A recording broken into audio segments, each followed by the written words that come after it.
धौलपुर जिले में आज हुई बेमौसम बारिश से जहां सर्दी बढ़ गई, वहीं बारिश और ओलावृष्टि से किसानों के माथे पर चिंता की लकीरें भी खिंच गईं। रबी की पकाव पर खड़ी फसल पर ओले और बारिश सामत बनकर बरसे हैं। शाम को मौसम अचानक बिगड़ गया और हल्की बूंदाबांदी के साथ ओले पड़ना शुरू हो गया। उसके बाद तेज हवा के साथ बारिश हुई और ग्रामीण अंचलों में जमकर ओले बरसे। आज हुई बेमौसम बारिश ने किसानों की कमर तोड़ दी है। किसान बहादुर सिंह, दीवान सिंह, वासुदेव और हुकम सिंह ने बताया कि गेहूं, सरसों और आलू की तीनों फसलें पकाव की स्थिति में पहुंच गई हैं। रबी की तीनों फसलों में सरसों की कटाई की शुरुआत हो चुकी है। वहीं कुछ किसानों ने आलू की भी खुदाई करना शुरू कर दिया है। गेहूं की फसल पकाव को पकड़ चुकी है। तेज हवा के साथ हुई बारिश और ओलावृष्टि से खेत में खड़ी फसल खेतों में गिर गई है। किसानों ने बताया कि फसल को महंगे खाद बीज डालकर मुकाम तक पहुंचाया था, लेकिन मौसम के उलटफेर किसान को फिर से झकझोर दिया है। किसानों का कहना है कि रबी फसल अंतिम पड़ाव में पहुंच चुकी है, लेकिन जिले में लगातार मौसम के बदलाव ने फसल को चौपट कर दिया है। सरसों, गेहूं और आलू की तीनों फसलें खासी प्रभावित हुई हैं। उधर बारिश और ओलावृष्टि ने मौसम में ठंडक घोल दी है। लोगों की दिनचर्या पूरी तरह से प्रभावित हो गई है। सबसे अधिक मुसीबत ग्रामीण क्षेत्रों में मवेशियों के लिए पैदा हो गई है। पशुपालक चारे के लिए जिद्दोजहद कर रहे हैं। सरसों में और आलू में ज़्यादा नुकसान है, गेहूं में तो नुकसान कम है, पर नुकसान तो सब नहीं है। ओले पड़े हैं और बारिश हो रही है और सरसों तो बहुत ही जल गई है। फसल में और लाइन में, पत्ता गोभी में बहुत नुकसान है और गेहूं की फसल में तो और भी ज़्यादा नुकसान है। सब सोई गई गेहूं की फसल और इनसे कट गया गेहूं, सब यार के नहीं वही यहाँ तो और बहुत तगड़ा पड़ा हुआ है, मोटा मोटा है। इससे गेहूं, आलू, सरसों में बहुत नुकसान है और अभी ओले भी पड़े हुए हैं। इससे फसल को भारी नुकसान पहुंच रहा है। ये अभी ये हुई है, बारिश हुई है, तो इससे कौन कौन सी फसलें प्रभावित हुई हैं? इससे सबसे ज़्यादा आलू का नुकसान हुआ। आलू की फसल तो बिल्कुल नष्ट हो गई और गेहूँ की फसल आड़ी हो गई सबसे ज़्यादा। उसमें जो मान लो 50-60% नुकसान हो गया और सरसों कट रही है समय, तो सरसों में भारी नुकसान। धौलपुर जिले में आज अवैध बजरी से भरी ट्रैक्टर ट्रॉली ने राजाखेड़ा पंचायत समिति के प्रधान प्रतिनिधि की स्कॉर्पियो गाड़ी में टक्कर मार दी। टक्कर मारने के बाद बजरी माफिया बजरी से भरी ट्रैक्टर ट्रॉली को लेकर फरार हो गए। वारदात के बाद प्रधान प्रतिनिधि राजकुमार तोमर अपने ड्राइवर के साथ निहालगंज पुलिस चौकी पहुंचे और वहां घटना की जानकारी देने के बाद 2 पुलिसकर्मियों को साथ लेकर बजरी से भरी ट्रैक्टर ट्रॉली का पीछा करने लगे, तो कालीमाई मंदिर के पास बजरी माफियाओं ने पुलिसकर्मियों के सामने ही स्कॉर्पियो गाड़ी पर पत्थरों, लाठी डंडों से हमला कर दिया। हमले में प्रधान प्रतिनिधि का ड्राइवर चोटिल हो गया और स्कॉर्पियो गाड़ी टूट गई। हमले के बाद बजरी माफिया अवैध बजरी से भरी ट्रैक्टर ट्रॉली को लेकर फरार हो गए। वारदात के बाद राजकुमार तोमर अपने ड्राइवर के साथ निहालगंज पुलिस थाना पहुंचे, जहां प्रधान प्रतिनिधि राजकुमार तोमर के ड्राइवर ने बजरी माफियाओं के खिलाफ रिपोर्ट दर्ज कराई है।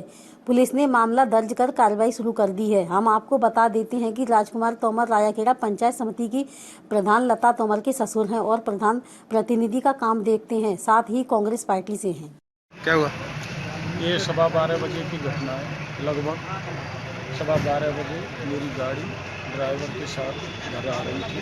निहालगंज पुलिस चौकी से थोड़ा आगे रेत बजरी का भरा हुआ ट्रैक्टर इसमें एक्सीडेंट करके गया। ड्राइवर ने वापस गाड़ी को मोड़ करके पुलिस चौकी पहुंचे। पुलिस चौकी निहालगंज से 2 कांस्टेबल गाड़ी के अंदर बैठे, गाड़ी के अंदर बिठा के पीछा किया उस ट्रैक्टर का। वहाँ कालीबाई के पास जा कर के जब रोका उसको, तो उन्होंने लाठी सरियों से हमला किया गाड़ी के ऊपर व ड्राइवर के ऊपर। ड्राइवर भी घायल किया गया और गाड़ी पूरी तरह से तोड़ दिया। दिन दोपहर 12 बजे ऐसी घटना हुई है, जो कि बजरी पर पूर्णतः प्रतिबंध लगा हुआ है, लेकिन दिन में कहीं न कहीं ऐसा लगता है कि पुलिस इसमें संलिप्त है और ये घटना दिन में 12 बजे। जी सर, एक स्कॉर्पियो चालक ने मुकदमा दर्ज कराया है। एक ट्रैक्टर ट्रॉली चालक ने तेज और लापरवाही चला के उसकी स्कॉर्पियो गाड़ी में टक्कर मारी और जब उसने रुकवाने की कोशिश की तो उसमें सवार 7-8 आदमियों ने गाड़ी पे पत्थर फेंके और डंडे फेंके, जिसमें उसकी हल्की चोट भी आई है और गाड़ी के शीशे टूट गए, जिस पर मुकदमा दर्ज करके 25 की। सर वो बजरी का ट्रैक्टर बताया जा रहा है? नहीं, अभी वो हमारी पुलिस गई थी, वो खाली ट्रैक्टर था उस टाइम। तो नहीं सर, गाड़ी का होगा तो पता कर लेंगे। गाड़ी पंचायत समिति प्रधान जो राजाखेड़ा है उनकी बताई जा रही है। हो सकती, पता कर लेंगे। धौलपुर जिले के रायाखेड़ा थाना इलाके के बाबरपुर गांव में बीती देर रात को खेतों की रखवाली कर रहे एक 35 वर्षीय युवक का अज्ञात बदमाशों ने अपहरण कर लिया। जानकारी के मुताबिक 35 वर्षीय देवेंद्र सिंह पुत्र बीरी सिंह अपने खेतों पर झोंपड़ी बनाकर फसल की रखवाली कर रहा था, जिसे बीती देर रात अज्ञात बदमाशों ने अपहरण कर लिया। घटना की सूचना मिलने पर परिजनों ने पुलिस को सूचना दी। सूचना पर पुलिस उपाधीक्षक किशोरी लाल के साथ अन्य पुलिसकर्मी मौके पर पहुंचे। पुलिस ने घटना स्थल का मौका मुआयना किया और टीम गठित कर युवक की तलाश शुरू कर दी है, लेकिन अभी तक युवक का कोई सुराग नहीं लगा है। बदमाशों द्वारा अपहरण किया गया युवक काफी संपन्न परिवार से है। टीम के साथ ग्रामीण और युवक के परिजन मोटरसाइकिल व ट्रैक्टर ट्रॉलियों में सवार होकर युवक की सरगर्मी से तलाश कर रहे हैं। पुलिस उपाधीक्षक किशोरी लाल ने बताया कि एक युवक देवेंद्र का खेतों पर रखवाली करते समय अपहरण हो गया है। परिजनों ने अपहरण का मामला दर्ज कराया है और हमें भी अपहरण की आशंका है। युवक को पुलिस टीम ने हर जगह तलाश किया है। ग्राम राजाखेड़ा में एक व्यक्ति जिसकी उम्र 30 वर्ष है, देवेंद्र नाम से, इसके पिताजी का नाम बीरी सिंह है। वो अचानक खेत में अपनी भेड़ पर रखवाली कर रहा था, जो अचानक गायब हुआ। इसके पिता ने तलाश किया, दाएं बाएं देखा नहीं, तो उसको आशंका हुई तो पुलिस को इन्फॉर्म किया। पुलिस मौके पे पहुंची। वहाँ पे दाएं बाएं हर जगह पे, हर पहलू पे नजर रखी, तलाश किया, मिला नहीं। सुबह से पुलिस टीम कर रही है और परिजनों को भी आशंका है कि किसी ने उसका अपहरण किया। हमें भी ऐसी आशंका है, उसका अपहरण किया गया है और पुलिस टीम लगातार प्रयास कर रही है। सर्च हमने सीआई साहब के नेतृत्व में 2 टीमें गठित कर रखी हैं और लगातार निगरानी है। संदिग्ध पे भी नजर रखी जा रही है। क्या घटना हुई है? मेरे बड़े भाई को किसी ने किडनैप किया है। कहाँ से? अपने ट्यूबवेल से। कितने बजे? शाम को 10 बजे। आपको पता कब चला? 10:30-11 के बीच। पुलिस को सूचना दी? पुलिस को सूचना दी। पुलिस कितने बजे आई? 11:30 बजे के करीब आ गई। सुबह से रह रही है। अच्छा, दबस दी पुलिस ने? हमारे साथ साथ घूम रही है। तुम्हारे साथ चल रही है? कोई सुराग लगा बच्चे का? सुराग तो कुछ नहीं लगा।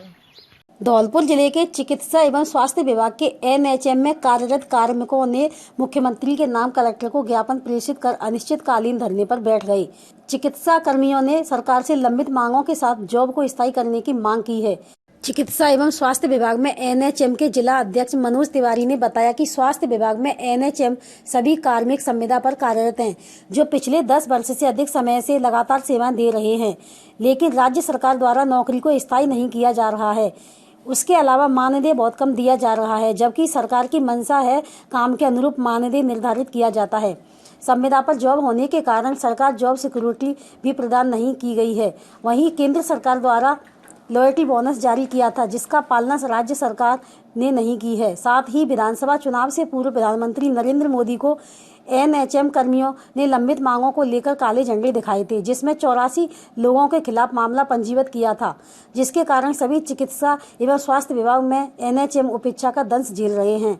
कलेक्टर को ज्ञापन देकर सरकार से मांगों को लागू करने की बात कही है। अगर सरकार ने लंबित मांगों पर विचार नहीं किया तो आंदोलन को उग्र रूप दिया जाएगा। हमारी जो राजस्थान सरकार से एक ही मांग है, ये एनआरएचएम में जो 10 साल से 8 साल से ये कर्मचारी लगे हैं, ये बहुत कम वेतन दे रही है। अतः हमारे सब लोगों की मांग है कि हमें स्थायीकरण किया जाए, जैसा कि सरकार ने अपने घोषणा पत्र में भी बिंदु में लिया था कि एनआरएचएम या संविदा पे मेडिकल डिपार्टमेंट में जितने भी कर्मचारी लगे हुए हैं उनको ये सरकार नियमित करेगी।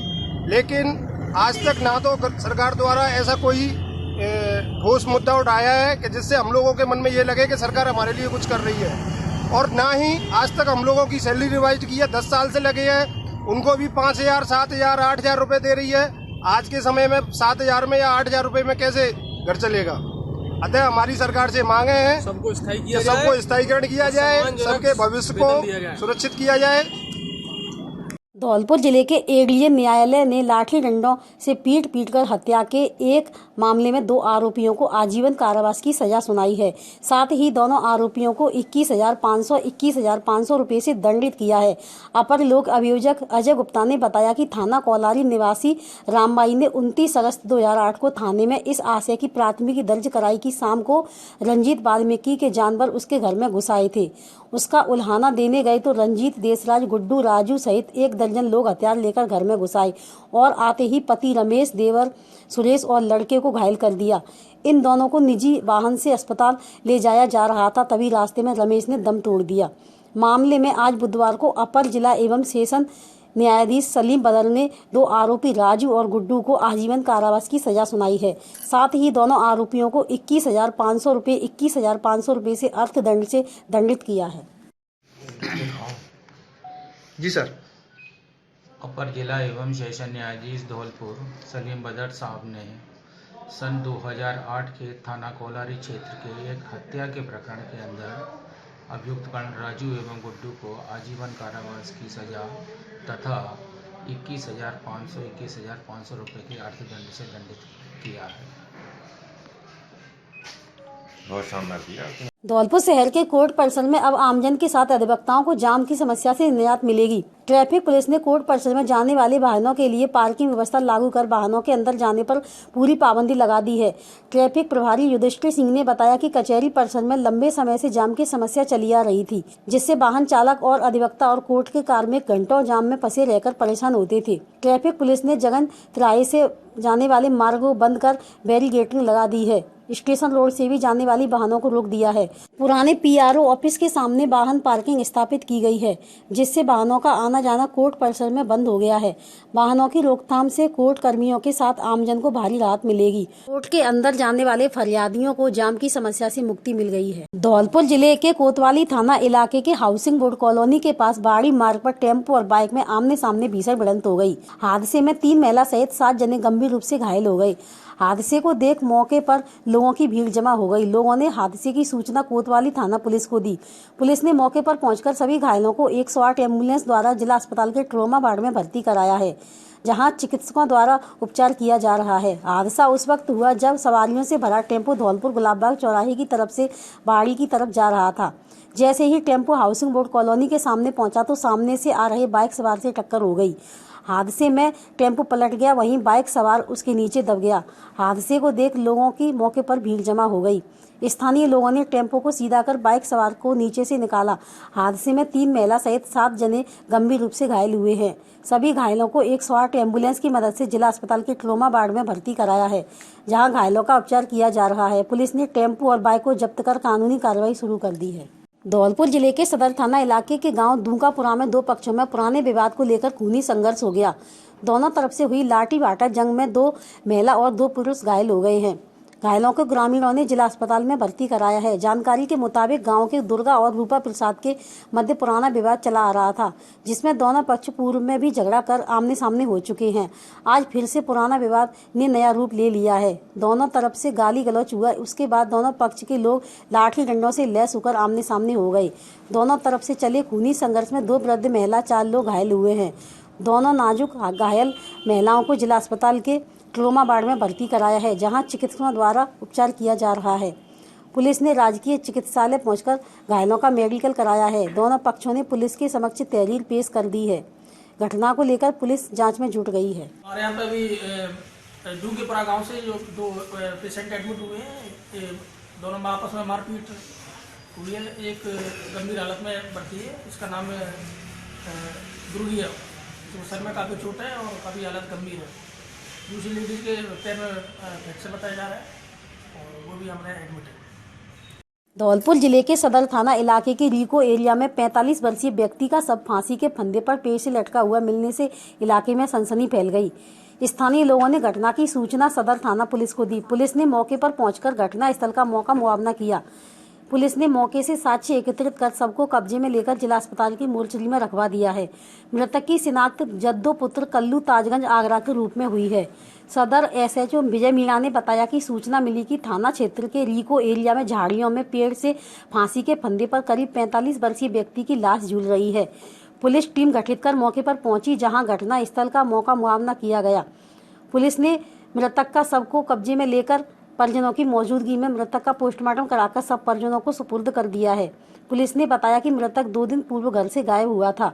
मामला प्रथम अनुसंधान में आत्महत्या का प्रतीत हो रहा है। फिलहाल पुलिस ने घटना के कारणों की जांच शुरू कर करीब जरिए फोन सूचना मिली थी कि एक डेड बॉडी पेड़ से लटकी हुई है। जाके मौके पे देखा, तुरंत FSL टीम बुलाई, चेक किया, आइडेंटिफाइड किया ताजगंज आगरा को होना पाया था।